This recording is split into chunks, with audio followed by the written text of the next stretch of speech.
Hello and welcome to Sophie & Co. I'm Sophie Shevardnadze. The man who witnessed the worst confrontation between Russia and the West and helped put an end to it. The last Soviet leader, Mikhail Gorbachev, prides himself on ending the Cold War. But is it starting again? Mr. Gorbachev himself is with me today to share his thoughts with us. The new Cold War is lurking on the horizon. As the confrontation between Russia and the West is stuck in a dead end, what can save the world from a new drawn-out standoff? Can the sides even begin to find common ground? And shall they find enough will for a long-awaited thaw? Mr. Gorbachev, thank you very much for finding the time to talk to us today. I haven't gone public for 18 months now. You recently said that the current situation is getting so intense that someone's nerves might just snap. Why is the threat of mutually assured destruction no longer a sufficient deterrent today? Well, I do not agree with those who say this, that the threat of nuclear destruction is no longer a sufficient deterrent. Today, we have a much better knowledge of what nuclear weapons actually are and what they can do. I'll give you one example. Just one intercontinental ballistic missile, named Satan in the NATO classification, a very powerful missile of ours. This one missile alone carries 100 Chernobyls in it. And this is why I think everyone understands what an immensely destructive force it is. And we've had enough time to understand that. And now we need to be vigilant and careful to make sure it never gets into the hands of extremists of any kind. In your article, you also wrote that Europe needs its own Security Council. However, Europe already has OSCE. Does that mean that the OSCE has lost its purpose? The OSCE is... That is my answer.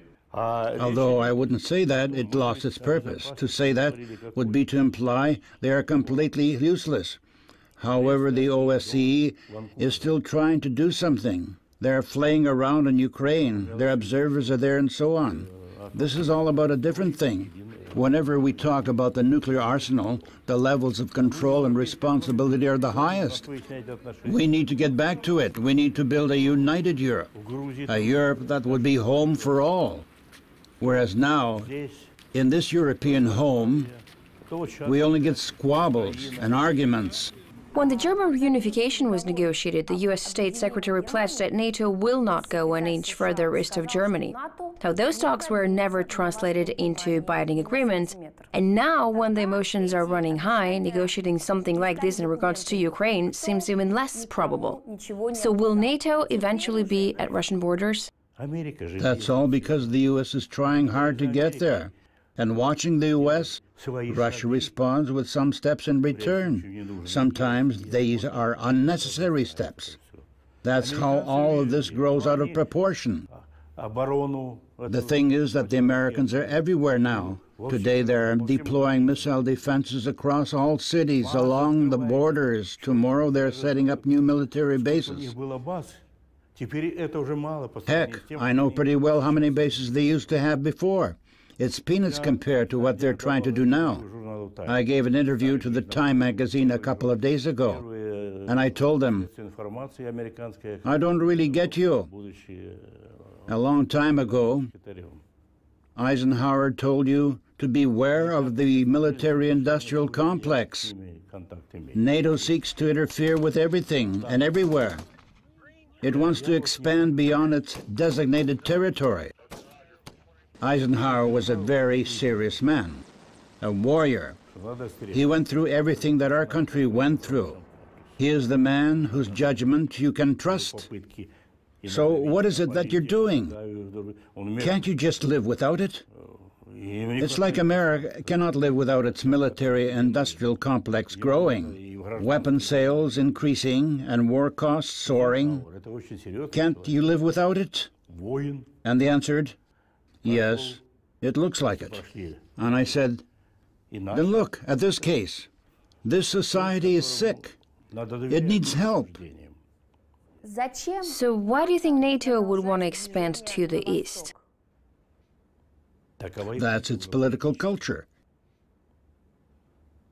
Its military culture.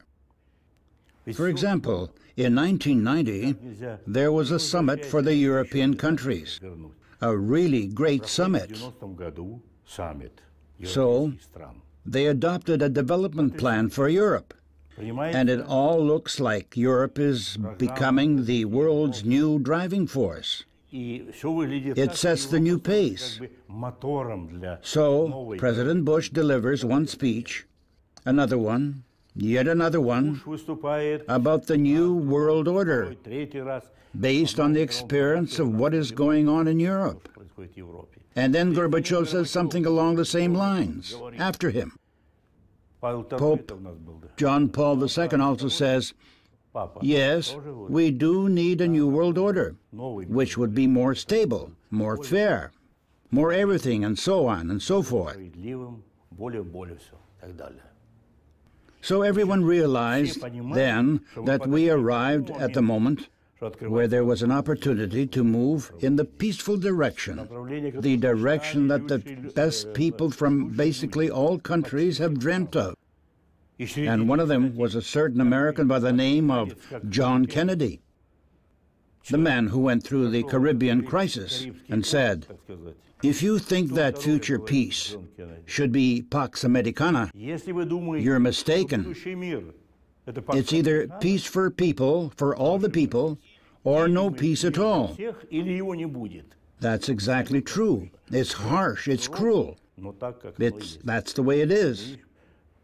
The inventors of nuclear powers also said that. One of them said that with the arrival of nuclear weapons, the world lost its immortality. And it all started with the Americans all of a sudden wanting to assert themselves. How come they did so? The Cold War was over. We put an end to it. Together, it was in fact a common victory shared by all nations. And yet, the Americans said, no way, we won it. We won the Cold War. We did. Us. That's what we did. And it seems okay to say, oh, well, whatever. If you like to saying that, just go ahead. But this leads to something. If the Americans indeed won, they can make a conclusion. And they did go on to make that conclusion and started to say publicly, we don't need to change anything. We won. The world is at our feet. Why should we have to change anything? We don't need to change anything. Our policy is right. The most extreme thing they came up with, they began creating a new superpower, a super empire. America wanted to rule the world. The Americans lost their way. Any attempt to create a one-sided, one-polar world is just complete and utter nonsense. You suggested holding a Russia-US summit because these countries bear... Yes, I did. ...particular responsibility. Neither Russia nor the US responded. But if they wanted to resolve the crisis, surely they would have held this summit long ago. They are going to want to resolve it only when they feel the pressure from the civil society, in the United States, here in Russia, and everywhere. It's clear that without civil society and its defined and organized nature, it's difficult to keep the hawks at bay. You were awarded the Nobel Peace Prize, and so was President Barack Obama. How do you feel about the fact that, in this regard, he's your colleague, in a sense that he's the member of the same club, so to speak? In this case, it was kind of like an advance. Such things happen in politics, too. One time, I was giving a lecture in St. Louis, and after I finished, a young man stood up and asked, "Mr. President, what would you advise us Americans to do?" And I asked him what he meant by that. And he said, "You see how bad things are here? And they're getting worse. And I said, well, that's all new.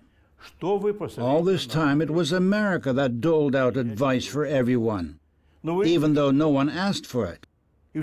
No, I will not give you any advice.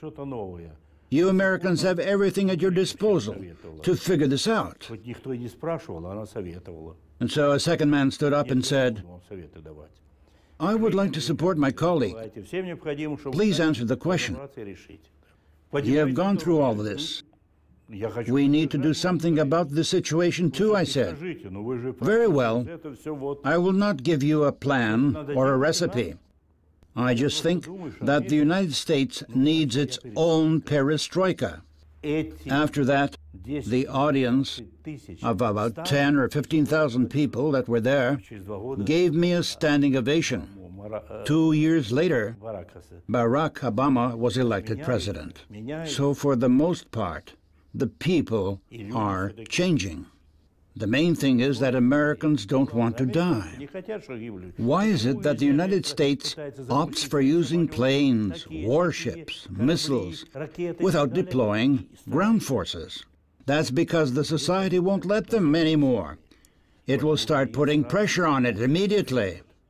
Михаил Сергеевич, мы сейчас прервемся буквально на краткую паузу и вернемся. When we come back, we'll continue talking to USSR's first and last president, Mikhail Gorbachev.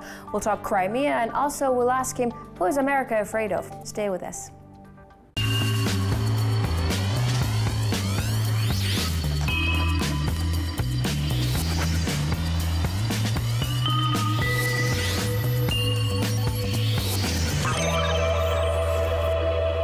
And we're back with Mikhail Gorbachev, USSR's first and last president. Mikhail Sergeyevich, he also said in an interview that the U.S. acts as the world's policeman and thinks that alone can protect the world. But who is America's enemy? Who are they protecting against? I don't think they have anybody to protect against. They just need an enemy to come back to their old policy of pressure. They can't live without it. They are still enslaved by their old policy. That's why America has to be stopped. It should be stopped in a friendly manner, as a partner. Let's be realistic. America is a phenomenon we can't ignore, and it has certain rights. Its word carries weight. An American can make decisions that benefit the whole world. Yes, Americans can lead. They want to lead? Yes, they can lead. But they should do so in a partnership with other nations, because the only kind of leadership that is possible today is leadership through partnership. If I get it right, you also think that Americans want troubles in Europe to continue. But why would US benefit from disagreement among European nations? Whenever tensions are high, whenever there's instability in a certain country or throughout the region, it's an opportunity for them to intervene. That's my frank answer to your question. I'm quite familiar with this policy from my own experience. This is bad for the United States itself in the first place. In my lectures, I ask the following question: do you really think you'll be happy with the role of the world's policeman? And I say, I'm pretty sure that you won't. And the audience applauds. And in all of my public appearances, I ask these questions, probing public opinion. No, the Americans do not want war, but it's not easy for them. With society that they have, it has developed certain powerful mechanisms. I say they need a perestroika, I mean it. They can call it any name they want, the American way. All right, so you're saying that the U.S. benefits from turmoil in Europe because it gives the U.S. an excuse to interfere. But if that's so, why is the USA trying to shift the responsibility for resolving the Ukrainian crisis in its entirety to Russia? But of course they are. But that is the American way, shifting responsibility. And their mass media will provide all-round support. They will prove anything that's needed, however improbable. If they need to prove that a devil incarnate appeared, they will, if that's what it takes. I'd like to touch upon the sanctions and other current events. The South Stream had to be shut down, sale of Mistral ships is suspended. I mean, all this causes damage to companies, including European ones. Why is the EU willing to harm itself in its relationships with Russia? Well, just the other day, 60 major figures spoke in Germany, including former presidents, as well as Mr. Genscher, Mr. Schroeder, and Mr. Mangold, and so on. I knew most of them. Celebrities spoke as well, and they all said unanimously that we shouldn't be doing our business in such a way as to damage our relationship with Russia. This is all happening because Chancellor Merkel finds herself in a very difficult situation for the reason of Germany's dependence on the United States. As for the rest of European nations, Germany can handle them. At one point, Americans cut oil prices, and the oil prices plunged, and we lose dollars because of the measures that had already been taken by Americans according to their arrangements with Saudi Arabia. So this is yet another way of putting pressure. Some time ago I spoke at a conference in Passau, West Germany, which we held together with Mr. Kohl when he was still well. The theme of that conference was individual and the united Europe. It turned out we both believed that without Russia, there could be no world order that would meet the interests of all nations, right? Then a fellow stood up and said, if that's your opinion, then you should accept Russia to the European Union. None of us was ready for that, especially my friend the Chancellor. He leaped up, knocking the table over almost, and yelled, "What do you think you're saying? This cannot be done. No way." Why did he say no way? Because without Russia, Germany has a lot of weight in the EU. It's got a very strong position, so when Russia shows up, you'll have to accommodate that. Russia will have enough arguments to defend sovereign, strong positions. President Putin has recently said, and you also confirmed it, that the Ukrainian and Crimean issue was just a pretext to impose sanctions against Russia, and that the West would have come up with something to do that anyways. I tend to share that opinion. So if you share this opinion, it means that the US and the West want to be Russia's enemies? And that they would have imposed sanctions anyway? It was they who declared us enemies. So whether they wanted it or not, they did. Not all of them, though. I've heard many of them, to the contrary, defending us, saying that Russia is right. In the course of Russia's long history, all kinds of things had been done to Russia, but no one managed to bring this country to its knees. Let's recall Napoleon or Hitler. And nobody will.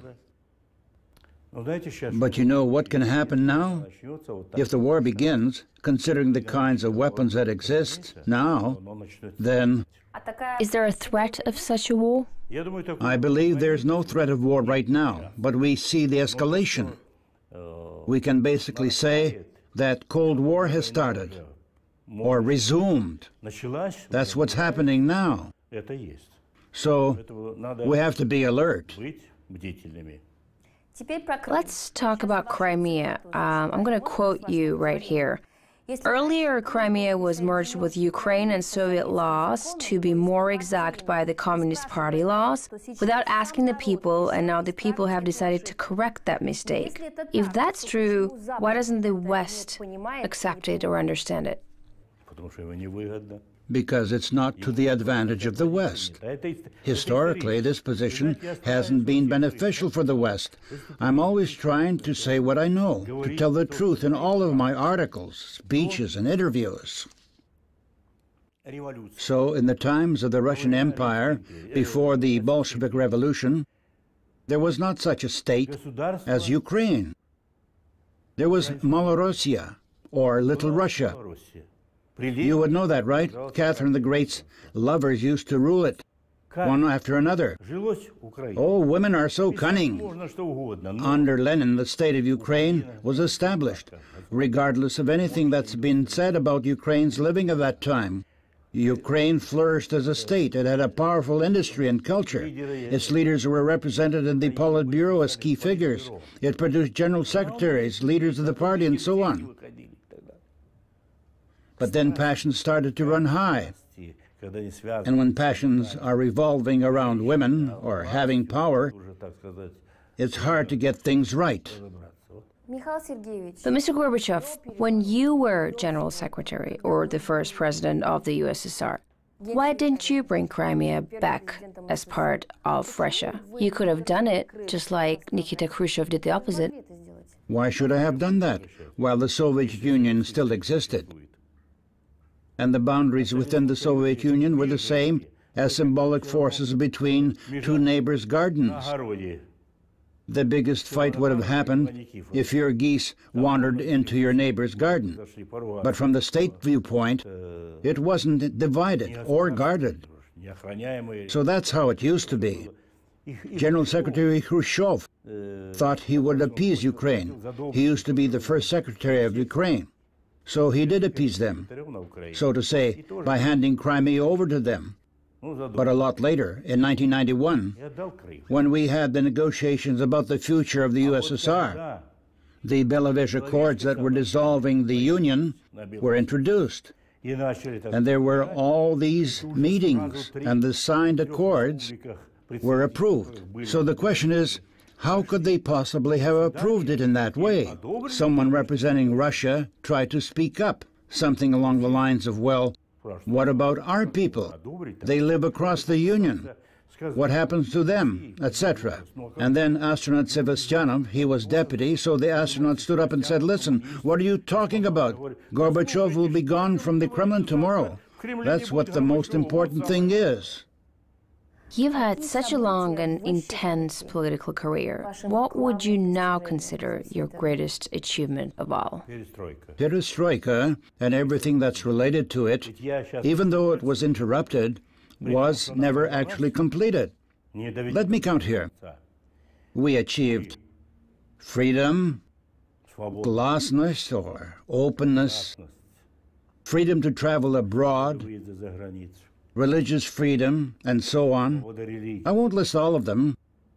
And finally, disarmament. It made people sigh with relief across the globe, particularly in the developed countries. They were all digging shelters in case of nuclear war, which could have broken out at any moment. So that has been done. And we completed that part. People were granted freedom of choice in Central and Eastern Europe. Germany was reunited. Relationship with China was resumed. It was fascinating. That's already enough for a good result. But I do regret that I never managed to lead this project to completion. What we should do now is roll back and resume from those positions. We should come to agreements and keep moving forward, but all players should participate in this process. As I've written in the article, I suggested creating structures and institutions that would be in the hands of the people. And that's it. Thank you very much. How many questions did you write? Thanks again.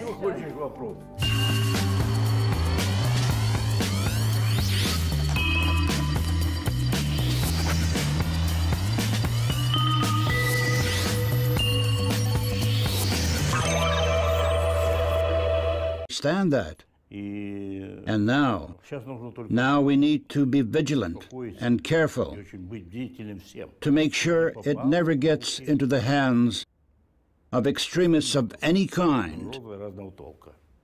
In your article, you also wrote that Europe needs its own Security Council. However, Europe already has OSCE. Does that mean that the OSCE has lost its purpose?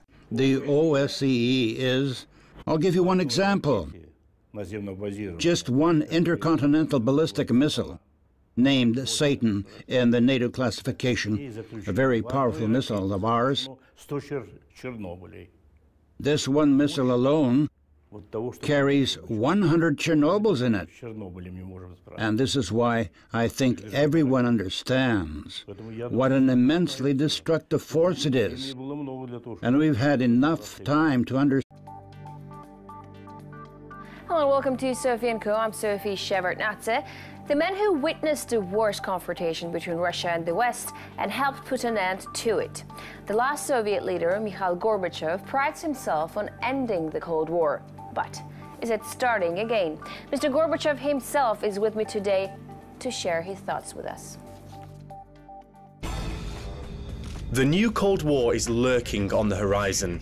As the confrontation between Russia and the West is stuck in a dead end, what can save the world from a new drawn-out standoff? Can the sides even begin to find common ground? And shall they find enough will for a long-awaited thaw?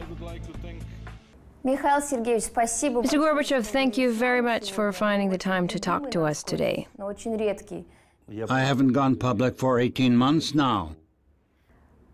You recently said that the current situation is getting so intense that someone's nerves might just snap. Why is the threat of mutually assured destruction no longer a sufficient deterrent today? Well, I do not agree with those who say this, that the threat of nuclear destruction is no longer a sufficient deterrent.